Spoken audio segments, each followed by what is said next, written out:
Okay, so now we've rolled out the 4 snakes, and as you can see, I've sort of arranged them in a checkerboard crossover pattern here, where each one is going over and under in a little square. And what you're going to do to get the circle braid, this is going to be the middle of the circle. So, and you want them to be as close together as you can. What you're going to do is you're going to take each sort of strand, starting with one that's going underneath, and lift it over the one next to it that's going over, and then take again the one that's going underneath and lift it over. Again, the one that's going underneath, lift it over, the one that's going underneath, and lift it over. So now we have this sort of tic-tac-toe design. And then we're going to do the same thing, but going in the other direction. So we're going to take the one that's underneath, and we're going to lift it over. The one that's underneath gets lifted over.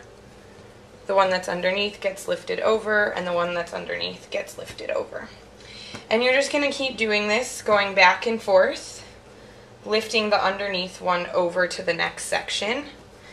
And if you're like me and you're not perfect, some of the snakes are longer than others, so it'll come out kind of strange possibly.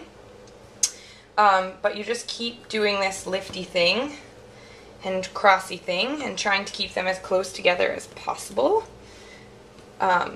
until you don't have any more snakes. And then you just kind of squeeze everything together. I like to do a little wrap to make sure that these don't come undone when they're baking. Squeeze those together. Well, I guess we'll squeeze these. And then just take all these extra pieces, tuck them underneath, and that'll give your challah a nice round shape. And there you go. You have a nice round challah that's ready to rise. So now I'm going to transfer this to a piece of foil, let it rise for another 45 minutes or so, and then give it a quick egg wash with some egg and sugar and put it in the oven.